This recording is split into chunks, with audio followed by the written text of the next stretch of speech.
ওমা, মা, কিছু খেতে দাও না গো, খুব খিদে পেয়েছে। বুঝি রে বাছা, খিদে তো তোর মুখটা একেবারে শুকিয়ে গেছে, কিন্তু ঘরে যে কিছুই নেই। কে যে দেই তোকে খেতে। আচ্ছা ঠিক আছে মা, আমার খিদেটা দেখো কমেই গেল। তুমি কেঁদো না মা। আমি কাজে যাচ্ছি রে বাবা, দেখবি ঠিক খাবার নিয়ে আসবো, দুজনে মিলে বসে খাবো তখন। আচ্ছা মা, তুমি যাও, আজ তো স্কুল ছুটি, একটু ঘুরে আসি। তা যা, তবে খালি পেটে বেশি রোদই ঘুরিস না, শরীর খারাপ হবে। কৌটোর মধ্যে এক মুঠো মুড়ি আছে, নিয়ে যাস। কি যে পোড়া কপাল আমার, ছেলেটাকে একটু খেতেও দিতে পারি না। এই যে রাখালের মা, কাল পই পই করে বললাম আজ একটু তাড়াতাড়ি আসতে, তা শুনলে না আমার কথা? আমি তো আগেই চলে এসেছি গিন্নিমা, রান্নার ঠাকুর মাছগুলো সব ধুয়ে দিতে বললো। ও তাই বুঝি? এদিকে কিন্তু অনেক কাজ, ঘর দোর সব পরিষ্কার করে ফেলো, আজ খোকনের জন্মদিন, অনেক লোকজন আসবে। ও মা, তাই নাকি? খোকন তো আমার রাখালেরই বয়সী। থাক থাক, হয়েছে। তোমার ওই রাখালের সাথে আমার খোকনের তুলনা দিও না তো। খোকন আমার 7 রাজার ধন, এক মানিক, ওর সাথে তুলনা? হ্যাঁ, বালাই 60। অন্যায় হয়েছে গিন্নিমা, আর করবো না। ঠিক আছে ঠিক আছে, কাজকর্ম শেষ করে আজ এখানেই না হয় খেয়েই যেও, তবে অতিথিদের খাওয়ার আগেই যেন আবার বসে পড়ো না। না না গিন্নিমা, অতিথিরাই তো আগে খাবেন, তাদের জন্যই তো এত সব ব্যবস্থা। তবে আমি বলছিলাম, যদি আমার খাবারটা বাড়ি নিয়ে যেতাম। এই তোমাদের এক দোষ, খেতে বললে শুতে চাও। বললাম ভালো মুখে খেয়ে যেতে, এখন আবার ওই 14 গোষ্ঠীটা বাড়িতে নিয়ে যাবার তাল। হাহ! না মানে ছেলেটাকে না খাইয়ে তো আমার মুখে খাবার রোজবে না গিন্নিমা, একজনেরটাই না হয় নিয়ে যাব। আচ্ছা ঠিক আছে, সবার খাবার পরে যদি বাঁচে তখন নিয়ে যেও, বুঝেছো? তোমার ওই দেউলিয়াপনা আমার চোখের বিষ। যাও যাও, এখন হাত চালিয়ে কাজ করো তো দেখি। হ্যাঁ গিন্নিমা।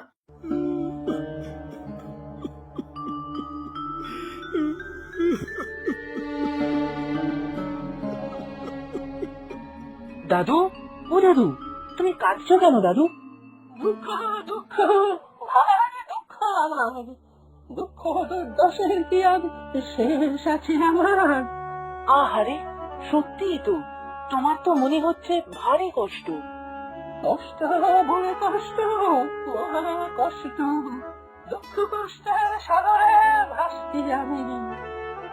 মাথায় চুল নাই, শরীরে বল নাই, কানেও শুনি না, চোখেও দেখি না, কান করে ভো ভো, পেট করে চোর চোর, মরণ নাই জো।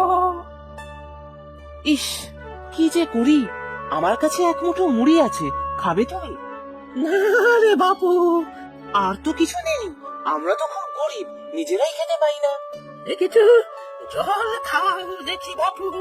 জল এক্ষুনি আনছি।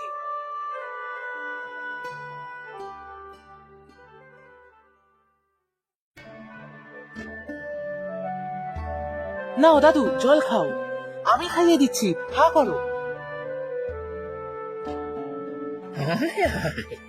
কি ভালো ছেলে একটা, আমার তো আমার নাতির কথা মনে পড়ে যাচ্ছে। চলো দাদু, তুমি আমাদের বাড়ি চলো, আমার তো দাদু নেই, ভালোই হবে, তুমি আমাদের সাথে থাকবে। সে বাছাত কেমন করে হবে, বলা নেই পাওয়া নেই, কারো বাড়িতে গিয়ে উঠলেই হলো। ও মা, তাতে কি, আমাদের বাড়িতে শুধু আমি আর আমার মা, মাও সকালে কাজে বেরিয়ে যায় আর আমি স্কুলে, বাড়ি তো ফাঁকাই থাকে, তুমি থাকলে আর কি অসুবিধা হবে? না রে বাপু, আমার এই বনে বাজারে মাঠে ঘাটে থাকাই ভালো। ও বুঝেছি, আমরা গরিব তো, তাই তুমি আমাদের বাড়িতে যাবে না, আমার বাবা বেঁচে নেই তো, তাই তো আমরা গরিব, কি করব বলো?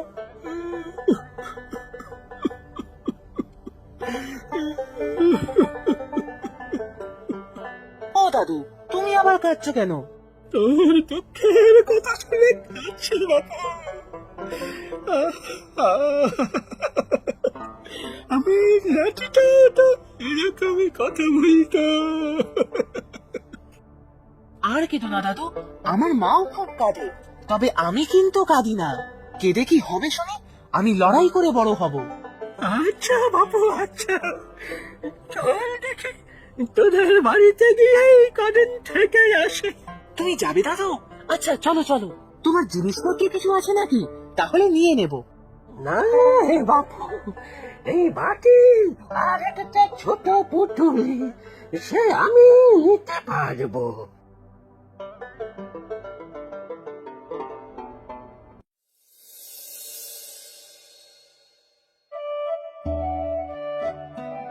এই দেখো দাদু, এটা আমাদের বাসা। মা চলে এসেছে মনে হচ্ছে। মা, ও মা, দেখো কি এসেছে। এতক্ষণে এলি রে রাখাল, সে কখন থেকে বসে আছি। ও মা, মানে আপনি? দাদু গো দাদু, আমি নিয়ে এসেছি। দাদু মানে? আমাকে তুমি চিনবে না মা, আমি অন্য গ্রামের লোক। এই গ্রামে এসে থেকেছিলাম। আমার এই ছেলে নিয়ে এলো। দাদুর কেউ নেই মা, তাই বললাম আমাদের বাড়িতে এসে থাকতে। একটা ঘরে তুমি আর আমি, অন্য ঘরে দাদু। কি মা, আমি ভালো করিনি বলো? ভালোই করেছিস রে, কিন্তু ওনার যত্ন আত্তি ভালো মতো করতে পারবো তো, সেটাই চিন্তার। আমাকে নিয়ে ভেবো না মা, দুবেলা দুটি ভাত হলেই আমার চলে যাবে। কোনো বেলা না জুটলেও অসুবিধা নেই কিছু।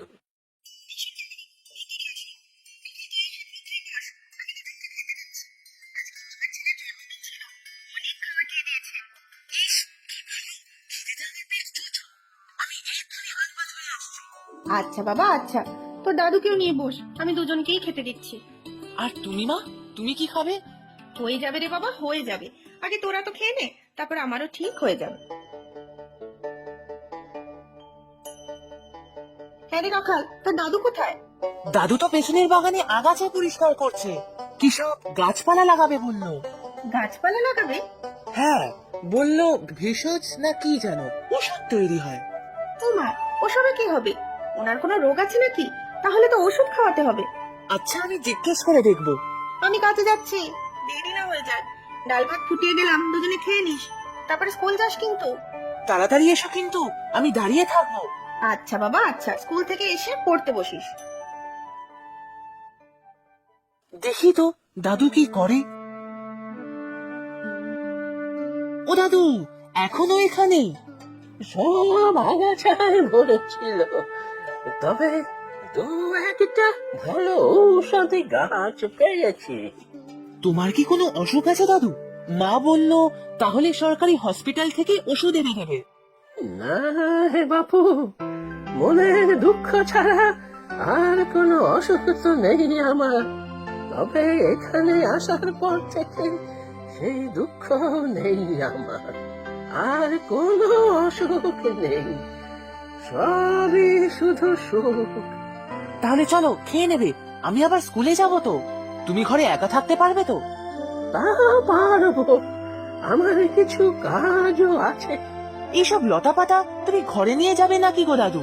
হ্যাঁ রে বাপু, এরা সব অসাধারণ কার্যকারী, ধন্যন্তরী সব।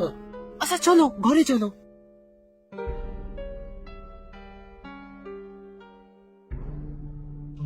এই যে রাখালের মা, এসেছো? কি হয়েছে গিন্নিমা, আপনাকে এরকম দেখাচ্ছে কেন? ছেলেটার শরীর খুব খারাপ, ধুম জ্বর, কিছুতেই কমছে না। কি যে করি। তোর দাদা বাবু শহরে গিয়েছেন, আজ ফিরবেন না। চিন্তা করবেন না গিন্নিমা, চলুন তো গিয়ে দেখি। এখন কি করি বলতো? তোমার কর্তা বাবুও তো এখন নেই। আমি বলি কি গিন্নিমা, হারু ডাক্তারের কাছে একবার গেলে হয় না? তা যাবেটাকে? আমি তো আর খোকনকে ফেলে এখন ডাক্তার বদ্যির কাছে ছুটতে পারবো না। তা না গিন্নিমা, আমার রাখাল তো আছে, ওই বলে ওষুধ এনে দিয়ে যাবে। তাহলে তাই করো। হ্যাঁ রে রাখাল, ওষুধটা গিন্নিমার হাতে ঠিকঠাক করে দিয়েছিলি তো? হ্যাঁ গো মা, কতবার করে খেতে হবে তাও বলে বুঝিয়ে এসেছি। তার আবার কি হলো? আমি যে বাড়িতে কাজ করি তার ছেলের বড় অসুখ কাকাবাবু, জ্বর হয়েছে। ও, তা আমাকে বললেই তো পারতে, আমি সাক্ষাৎ ধন্যন্তরী, বুঝলে মা, ধন্যন্তরী। সব রোগের ওষুধ আছে আমার কাছে। ওসব আমাদের গরিবদের জন্যই ঠিক আছে কাকাবাবু, গিন্নিমা ডাক্তার ছাড়া ওষুধ খাওয়াবেন না। ঠিক আছে, জ্বর না কমলে আমাকে জানিও কেন? ঠিক আছে কাকাবাবু, তবে গিন্নিমা রাজি হবেন কিনা জানি না।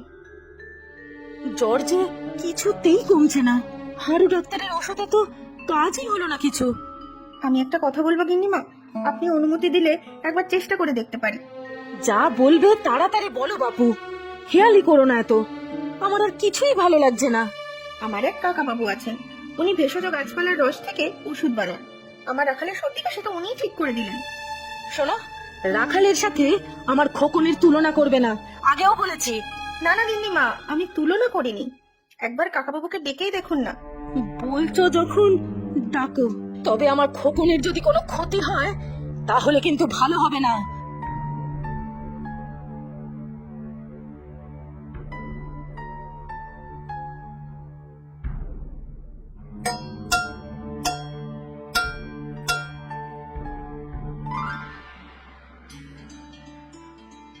এখন আর ওর জ্বর নেই, তবে শরীরটা দুর্বল আছে, আর একটু ঘুমোক।